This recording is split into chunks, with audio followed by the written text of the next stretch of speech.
यस कान्तिपुर डायरीका साथमा मेट लाइफ तपाईसँगै जीवनमा अघि बढ्दै।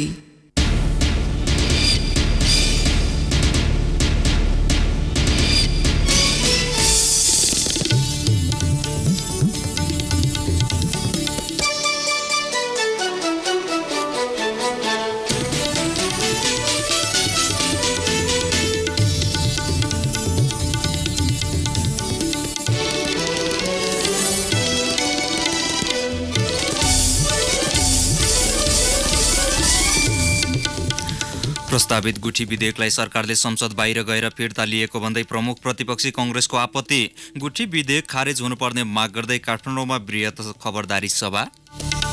सुन तस्करी र सनम साक्य हत्या प्रकरणका आरोपितलाई दरौटीमा रिहा गर्न आदेश दिने उच्च अदालत। विराटनगरका 3 न्यायाधीशलाई कारबाही गर्ने न्याय परिषदको निर्णय। मुख्य न्यायाधीश भुर्तेलसहित 5 न्यायाधीशको मुद्दा भने तामेलीमा। चालु आर्थिक वर्षको 10 महिनामा सुधानान्तर स्थिति 68 अर्ब 20 करोडले घाटामा। व्यापार घाटा पनि 11 अर्ब रुपैयाँ।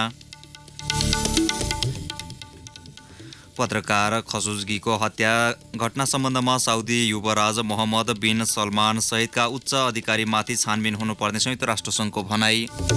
र बङ्गलादेशको अबुहानीसँग 5-0 को हारपछि मनाङ एएफसी कप फुटबलको छनौट चरणबाटै बाहिरियो। विश्वकप क्रिकेटमा साउथ अफ्रिकाले दिएको 242 रनको लक्ष्य पक्षाएको न्युजिल्यान्डको सामान्य प्रदर्शन। नमस्कार, कान्तिपुर डायरीका साथमा साथी लक्ष्मी र म बासु। समाचार अब विस्तारमा। संघीय संसद सचिवालयमा दर्ता भएको गुठी विधेयक सरकारले बाहिरबाट निर्णय गरेर फिर्ता लिएको भन्दै प्रमुख प्रतिपक्षी दल नेपाली कांग्रेसले आपत्ति जनाएको छ। प्रतिनिधि सभाको आजको बैठकमा सुरुमै समय लिएर बोल्दै कांग्रेस सभापति शेरबहादुर देउवाले प्रधानमन्त्री ओलीले संसदमा प्रतिपक्षी दललाई बेवास्ता गरेकाले संसद अवरुद्ध गर्न बाध्य भएको बताउनुभयो। पत्रकार सम्मेलन गरेर विधेयक फिर्ता लिएको घोषणा गर्दै सरकारले संसदीय अभ्यासको उपहास गरेको देउवाको भनाइ छ। जुन चाहिने हिजो चाहिने जबरजस्ती बोल्नु खोज्नुभयो त्यसको लागि विरोध गरेका हुन्। हामीले चाहिने भए त पहिले बोल्न पाउनु पर्थ्यो। हाम्रो कर्तव्य जहाँ पनि संसारभरि नै जवाब दिने हो प्रधानमन्त्रीले, बोल्ने विपक्षीले हो। तर यहाँ ठिक उल्टा चाहिँ जबरजस्ती गर्न उचित हुन्छ। त्यसकारण चाहिने हिजो चाहिने संसद चलेको बेला संसदमा प्रस्तावित विधेयक बाहिर गएर फिर्ता लिनुहुन्छ। त्यो पनि मन्त्रीले फिर्ता लिने हो, मन्त्रीको प्रधानमन्त्री फिर्ता लिने हो। त यही लिए भइहाल्थ्यो नि। कहाँको यो संसदीय व्यवस्था हो? यो ओली धेरै पहिले 48 सालदेखि संसद भएको मान्छे हो। उहाँलाई थाहै छैन भन्ने कुरा हुन्छ कि 48 दिनसम्म लगातार संसद अवरोध गर्नुभएको हो। हामीले त्यो गरेका छैनौँ नि। त्यसपछि जहाँ पनि जवाब दिनेका प्रधानमन्त्रीको वास्तव भन्ने चलन छ। यो अपोजिसन स्पिक्स, गभर्मेन्ट एक्ट्स भन्छ। सरकारले ल्याएका मिडिया काउन्सिल सम्बन्धी विधेयक प्रजातन्त्रकै विरुद्ध भएको भन्दै पारित हुन नदिने सभापति देउवाको अडान छ। प्रजातन्त्र र राष्ट्र विरोधी कुनै पनि विधेयक आफूहरूलाई मान्ने नहुने बताउनुभयो। यस्तै प्रधानमन्त्री ओलीको केही दिन अघि भएको युरोप भ्रमण असफल भएको पनि देउवाले टिप्पणी गर्नुभयो। बेलायतको भिजिट कुनै सफल भएको छैन भन्ने आएको छ। मलाई पनि बोलाएको थियो। अफिसियल भिजिटमा म पनि गएको हो, उहाँ चाहिँ भेट्न गएको हो। अफिसियल निम्ति भएको स्टेट भिजिट होइन मेरो, अफिसियल भिजिट मेरो भएको हो। त्यस बेला चाहिँ हाम्रो एग्रिमेन्टै भएको हो। गोर्खा भूतपूर्वहरूको पेन्सन बढाउने कुरा उहाँले सहमति गराउनु भएको हो, जोन मेजर प्राइम मिनिस्टर त्यस बेला। अहिले एउटा पनि केही भएको छैन। अब गार्ड मतलब गोर्खा सेनाले गार्ड बनाउनु, म पनि गएको थिएँ नि। ब्रिटिस सेना गार्ड बनाउनु गएको थियो। त्यो पनि राजनीतिमा गए प्राइम मिनिस्टरले के गर्छ बिचरी? उसको के सवाल वार्ताको सवाल कुरा गर्थ्यो। फ्रान्समा एक्जिक्युटिभ व्यक्ति राष्ट्रपति हो, राष्ट्रपतिले भेटिदिन्छ। बेलाको प्रधानमन्त्री राजीनामा गरेर उनले के डिल गर्ने, के बस्न दिन सक्थिन् उनले। त्यसकारण चाहिँ उहाँको विदेश भ्रमण असफल भएको छ। यस्तै सरकारले राष्ट्रिय सभामा दर्ता गराएको गुठी विधेयक फिर्ता लिए पनि त्यसको खारेजीको माग गर्दै गुठियार सम्पदा संरक्षण अभियन्ता संरक्षणविदले काठमाडौँको माइतीघर मण्डलामा खबरदारी सभा गरेका छन्। गुठी सम्बन्धी विधेयक फिर्ता हुनु आंशिक सफलता भए पनि विधेयक खारेज हुनुपर्ने पहिलो शर्त रहेको उनीहरूको भनाइ छ। खबरदारी सभामा भाग लिन काठमाडौँ उपत्यकाका लगभग सबै स्थानबाट गुठी सरकारवाला गुठियार सहित सर्वसाधारणहरू माइतीघर मण्डलामा भेला भएका थिए। उनीहरूले गुठी परम्परा र सम्पदामा सरकारवालाको स्वामित्व अधिकार र सहभागिताका लागि निरन्तर खबरदारी जरुरी रहेको बताएका छन्। आफ्नो धर्म संस्कृतिमाथि आक्रमण गर्ने प्रयास गरेर सुतेको बाघलाई जिस्क्याएको उनीहरूको प्रतिक्रिया छ। ज्यापु महागुठीका अध्यक्ष राजमान जपालीले प्रधानमन्त्री उल्टै गुठियारप्रति आक्रामक हुनुभएको आरोप लगाउँदै सरकारले विधेयक फिर्ता लिए भनेर अर्को षड्यन्त्र गरेको आरोप लगाउनुभयो।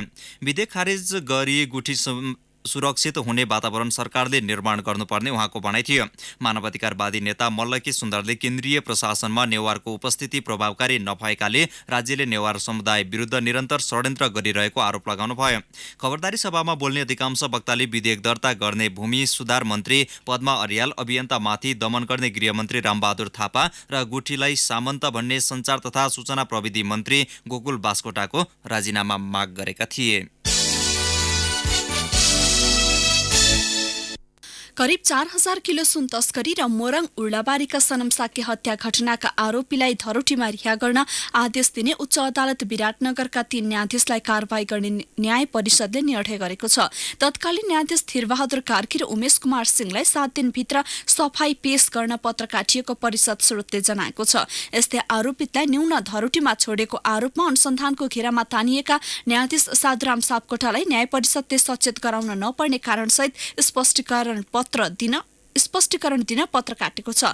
तत्कालीन मुख्य न्यायाधीश कुलरत्न भुर्तेल सहित न्यायाधीश सारङ्ग सुवेदी, उमेश राज पौडेल, नागेन्द्र लाभ कर्ण र जनक पाण्डेको मुद्दा भने हाललाई तामेलीमा राख्ने निर्णय भएको परिषद स्रोतले जनाएको छ। सुन तस्करी र साक्य हत्या घटनामा इमानदारीपूर्वक कर्तव्य पालना नगरेको उजुरीपछि उच्च अदालत विराटनगरका 8 न्यायाधीशलाई न्याय परिषदमा तानेर अनुसन्धान गरेको थियो।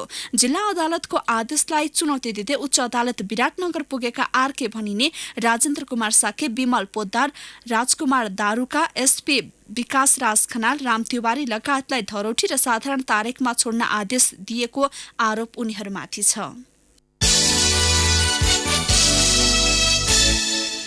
चालु आर्थिक वर्षको 10 महिनामा मुलुकको सोधानन्तर स्थिति 68 अर्ब 20 करोडले घाटामा गएको छ। यो अघिल्लो वर्षको सोही अवधिको तुलनामा 49 अर्ब 27 करोड रुपियाँले बढी हो। अघिल्लो वर्ष सोधानन्तर स्थिति 18 अर्ब 93 करोडमा सीमित थियो। पेट्रोलियम पदार्थ, तयारी पोसाक, मेसिनरी सामग्रीको उच्च आयातसँगै 10 महिनामा मुलुकको व्यापार घाटा 19.7% ले बढेर 10 खर्ब 79 अर्ब 60 करोड पुगेको राष्ट्र बैंकले जनाएको छ। भारत लगायतका मुलुकबाट 11 खर्ब 78 अर्ब 14 करोड रुपियाँको वस्तु आयात हुँदा 78 अर्ब 53 करोड रुपियाँको मात्र निर्यात भएको छ। यद्यपि कुल वस्तु निर्यात भने 18% ले वृद्धि भएको केन्द्रीय बैंकले जनाएको छ। यस्तै समीक्षा अवधिमा चालु खाता घाटा 2 खर्ब 21 अर्ब 40 करोड पुगेको छ भने 10 महिनामा कुल विनिमय सञ्चितमा 41 अर्ब 89 करोड रुपियाँले कमी आएको छ। अर्थतन्त्रका अधिकांश सूचकहरू नकारात्मक देखिँदा रेमिट्यान्स प्रवाहमा भने वृद्धि भएको छ। वैशाख मसान्तसम्म 7 खर्ब 25 अर्ब 30 करोड रेमिट्यान्स मुलुक भित्रिएको छ। यो अघिल्लो वर्षको तुलनामा 19.6% ले धेरै हो। अन्तिम श्रम स्वीकृतिका आधारमा वैदेशिक रोजगारीमा जाने नेपालीको संख्या भने 38% ले घटेको छ। बजार भाउ आकाशिएको गुनासो बढिरहँदा वैशाख मसान्तसम्म औसत मुद्रास्फीति 4.4% कायम रहेको राष्ट्र बैंकले जनाएको छ। खाद्य तथा पेय पदार्थको मूल्य वृद्धि दर 4.7% कायम हुँदा तरकारीको भने 5.5% पुगेको छ। कान्तिपुर डायरीमा अब ब्रेकको पालो।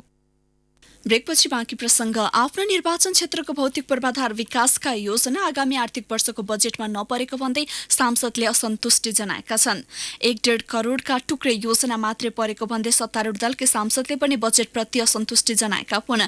विनियोजन विधेयक अन्तर्गत भौतिक पूर्वाधार तथा यातायात, श्रम रोजगार तथा सामाजिक सुरक्षा र ऊर्जा, जलस्रोत तथा सिंचाई मन्त्रालयका लागि विनियोजित शीर्षकमाथिको छलफलमा सांसदले असन्तुष्टि जनाएका हुन्। दिलेन्द्र प्रसाद बडु, खगराज अधिकारी, जनार्दन शर्मा लगायत सांसदले सडक सञ्जालका लागि बजेट कम भएको भन्दै असन्तुष्टि जनाएका हुन्। यस्तै विद्युत उत्पादनमा निजी क्षेत्रलाई उपेक्षा गरिएको पनि सांसदले आरोप लगाएका छन्। प्रसारण लाइनको पर्याप्तता नहुँदा उत्पादित विद्युत केन्द्रीय प्रसारण लाइनमा जोड्न नसकिएको र भारतबाट ल्याउन बाध्य हुनु परेको उनीहरूको भनाइ छ। विभिन्न ठाउँमा रहेका काठका पोल हटाउन सरकारले बजेट व्यवस्थापन गर्नुपर्ने सांसदको सुझाव छ। यस्तै मुलुकको विकासका लागि अन्य मुलुकसँग श्रम सम्झौता गर्नुभन्दा स्वदेशमा नै उद्योग स्थापना गरी रोजगार सृजना गर्ने विषय बजेटमा उल्लेख नहुनु दुःखद भएको उनीहरूले बताएका छन्। विनियोजन विधेयक अन्तर्गत विभिन्न मन्त्रालयका लागि छुट्याइएको शीर्षकमाथिको छलफल भोलि सक्ने संघीय संसद सचिवालयको तयारी छ। राष्ट्रपति, उपराष्ट्रपतिको कार्यालय, प्रधानमन्त्री तथा मन्त्री परिषदको कार्यालय, राष्ट्रिय योजना आयोगको सचिवालय लगायत बाँकी मन्त्रालयका लागि विनियोजित शीर्षकमाथिको छलफल भोलि सक्ने सभामुख कृष्ण बहादुर महराले सदनलाई जानकारी गराउनुभयो। प्रधानमन्त्री केपी शर्मा ओलीले लोकतन्त्रलाई बदनाम हुने काम कसैले गर्न नहुने बताउनु भएको छ। राष्ट्रिय विकास समस्या समाधान समितिको बैठकमा प्रधानमन्त्री ओलीले सरकारले लोकतन्त्रको थिति बसाएर जनतामा लोकतन्त्रप्रतिको सम्मान जगाउनु पर्ने बताउनु भएको हो। स्वच्छता, स्पष्टता र पारदर्शितालाई सरकारले मुख्य लक्ष्य बनाए पनि असहयोग भइरहेको उहाँले बताउनुभयो।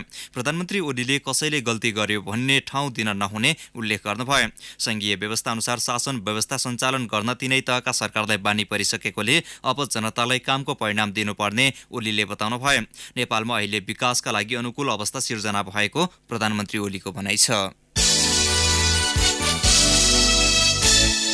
सरकारले पछिल्लो समय विभिन्न 4 मुलुकका लागि सिफारिस गरेको राजदूतको संसदीय सुनवाई प्रक्रिया सुरु भएको छ। सुनवाई समितिको आज बसेको बैठकले प्रस्तावित राजदूतहरू विरुद्ध उजुरी आह्वान गरेको छ। उजुरी दर्ताका लागि समितिले भोलिदेखि 10 दिनको समयावधि उपलब्ध गराएको समिति सदस्य योगेश भट्टराईले जानकारी दिनुभयो। प्रस्तावित राजदूतको योग्यता, क्षमता लगायत विषयमा कुनै उजुरी भए उपलब्ध गराउन सूचना जारी गरिएको संघीय संसद सचिवालयले जनाएको छ।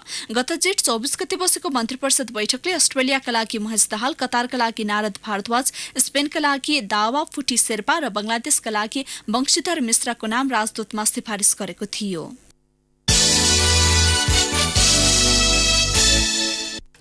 मेडिकल कलेजहरूको शुल्क विवाद लगायत विषयमा अध्ययन गर्न गठित संसदको शिक्षा तथा स्वास्थ्य समिति अन्तर्गतको उपसमितिको समयावधि दोस्रो पटक 1 महिनाका लागि थप गरिएको छ। यसअघि गत वैशाख 26 गते समितिले जेठ 26 भित्र प्रतिवेदन बुझाउन 1 महिनाको लागि समय थप गरेको थियो। उपसमिति संयोजक सुरेश कुमार राईले मेडिकल कलेजको अध्ययन कार्य जारी रहेको हुँदा थप 1 महिनाको समय आवश्यक रहेको बताउनुभयो। त्रिभुवन विश्वविद्यालयको विज्ञान संकायका सहायक डीन डाक्टर शम्भु प्रसाद पटेल 50,000 घुससहित काठमाडौँबाट पक्राउ परेका छन्। अख्तियार दुरूपयोग अनुसन्धान आयोगको टोलीले पटेललाई कीर्तिपुरको ट्याङ्ला फाँटा स्थित एक क्याफेबाट नियन्त्रणमा लिएको हो। कलेजको सम्बन्ध नवीकरण गराइदिने प्रयोजनका लागि पटेलले सेवाग्राहीसँग घुस लिएको दावी आयोगको छ। हुम्लाको खारपुनाथ गाउँपालिका 5 कैलावालुबाट कर्णाली नदीमा खसेर बेपत्ता भएको जीव दोस्रो दिन आज पनि भेटिएन। नदीमा पानीको बहाव उच्च भएको र गहिरो खोजमा दुर्घटना भएकाले खोजीमा कठिनाई भएको उद्धारमा संलग्नहरूले बताएका छन्। चितवनको कुरिनटार स्थित विपद व्यवस्थापन समितिबाट सशस्त्र प्रहरीका प्रहरी निरीक्षक लक्ष्मण बस्नेतको नेतृत्वमा गएको 10 जनाको गोताखोर टोलीले आजबाट जीप र जीपमा सवार 10 यात्रुको खोजी थालेको छ। खारपुनाथ गाउँपालिकाको केन्द्र याङकु जाने क्रममा लु 1ज 7166 नम्बरको जीप हिजो कर्णाली नदीमा खसेको थियो। दुर्घटनामा खारपुनाथ गाउँपालिकाका उपाध्यक्ष सिन्धु हमालसहित 10 जना बेपत्ता छन्। राष्ट्रिय मानवाधिकार आयोगले मानवाधिकार उल्लङ्घनका गम्भीर घटनाको तत्काल अनुगमन गर्ने जनाएको छ। काठमाडौँ उपत्यका सहित मुलुकभर देखिएका मानवाधिकार उल्लङ्घनका घटनाको तत्काल अनुगमन गरी प्रतिवेदन पेश गर्न भन्दै आयोगले द्रुत अनुगमन कार्यटोली गठन गरेको जनाएको छ। मानवाधिकार उल्लङ्घन सम्बन्धी कुनै पनि घटनाको चुस्त तथा सूक्ष्म अध्ययनमा द्रुत अनुगमन कार्यटोलीले सहयोग गर्ने आयोगको ठहर छ।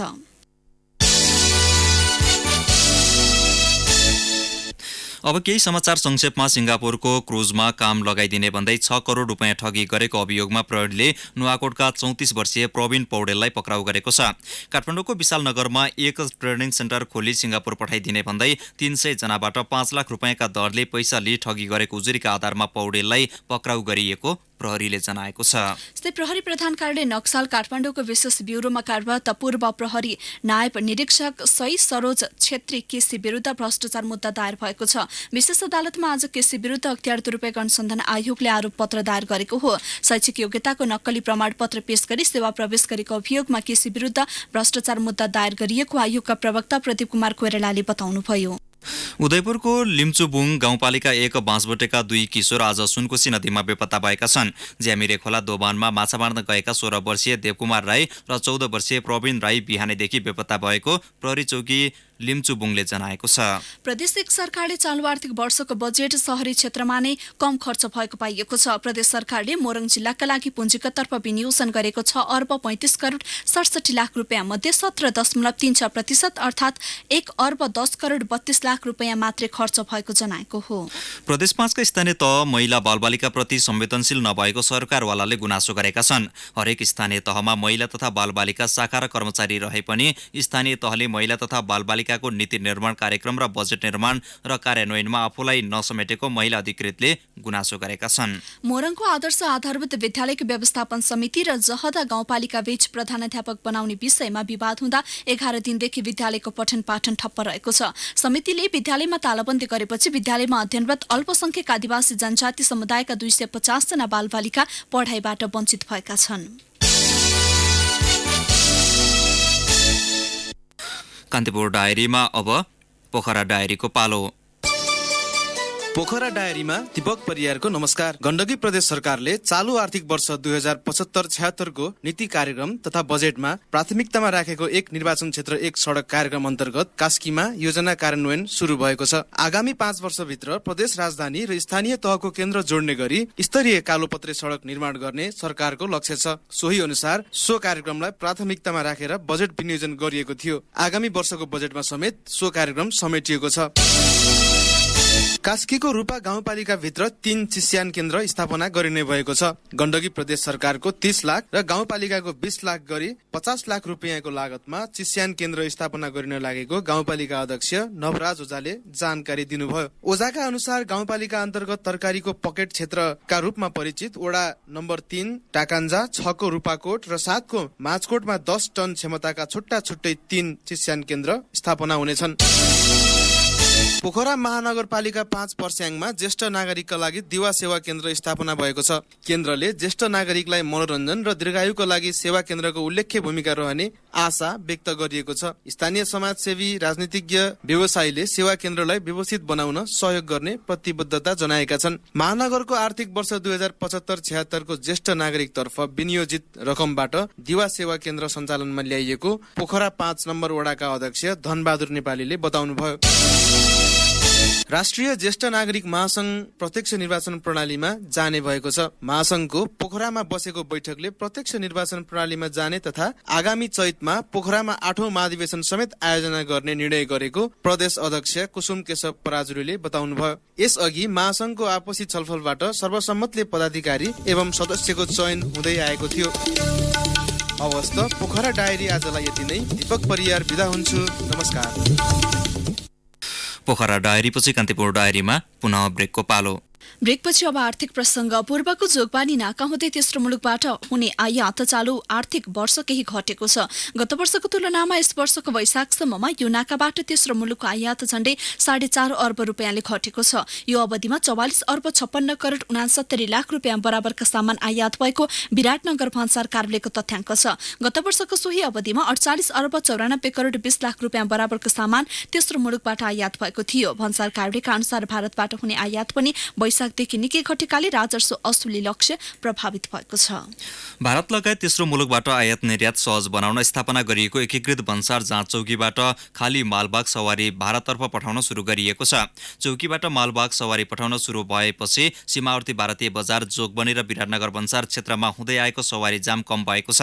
विराटनगर भन्सार कार्यालयका सूचना अधिकारी मणिराम पौडेलले भन्सार विभाग र भारतको ल्यान्ड पोर्ट अथोरिटी बीच सम्झौता भएर स्थायी रूपमा जाँच चौकीबाट खाली मालबाग सवारी भारततर्फ पठाउन सुरु गरिएको जानकारी दिनुभयो। शेयर कारोबार मापक नेप्से परिसूचकमा आज छिनो अङ्कले गिरावट आएको छ। नेप्से परिसूचक 0.2 अङ्कले घटेर 1258.46 अङ्कमा पुगेको हो। कारोबार भएका विकास बैंक, वित्त उत्पादन, जीवन बीमा र नेपाल टेलिकम आबद्ध अन्य समूह बाहेक बाँकी 6 समूहको उपसूचकमा गिरावट आउँदा धितोपत्र बजार प्रभावित भयो। आज 30 करोड 42 लाख रुपियाँ बराबरका 9,80,919 किता शेयर किनबेच भएको नेपाल स्टक एक्सचेन्जले जनाएको छ। एनआईसी एसिया बैंकको सबैभन्दा धेरै 2 करोड 17 लाख रुपियाँ बराबरको शेयर कारोबार भयो।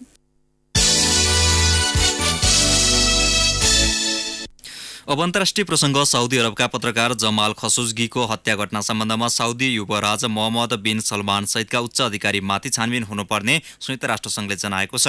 घटनाको अनुसन्धानमा खटिएका राष्ट्रसङ्घका विशेष दूत एग्नेस कालामार्डले हत्याको जिम्मेवारी साउदी युवराज सहितका अधिकारीले लिनुपर्ने प्रशस्त आधार भेटिएको भन्दै थप अनुसन्धान हुनुपर्नेमा जोड दिएका हुन्। यो अनुसन्धानलाई आधार बनाएर घटना सम्बन्धमा अन्तर्राष्ट्रिय निकायबाट स्वतन्त्र र पारदर्शी रूपमा छानबिन हुनुपर्ने उनले बताए।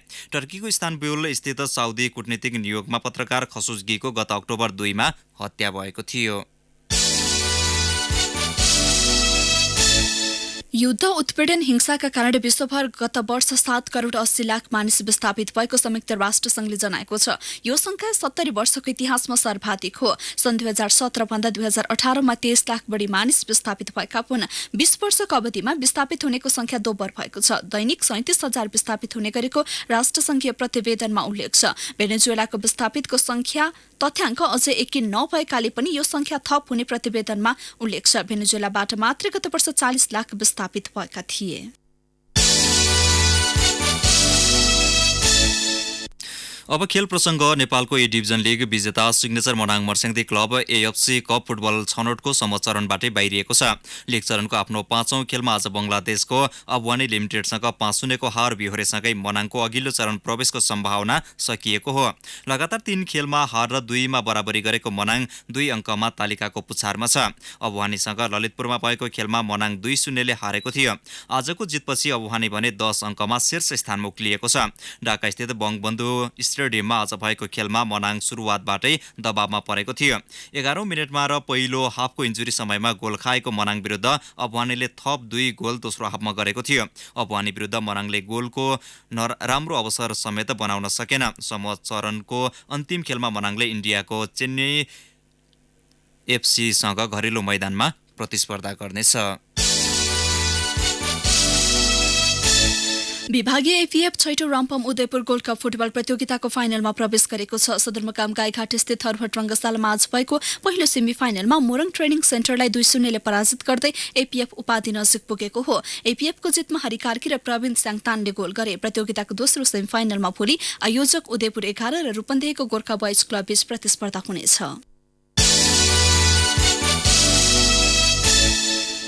अब विश्वकप क्रिकेट विशेषको पालो।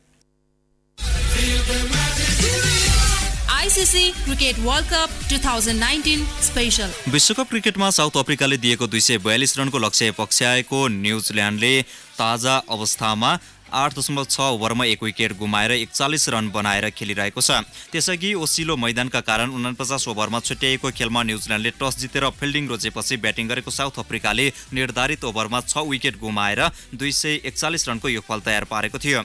साउथ अफ्रिकाका लागि भान्डर दुसेनले नट आउट 67 र हासिम अम्लाले 55 रन बनाए। दुसेनले र डेभिड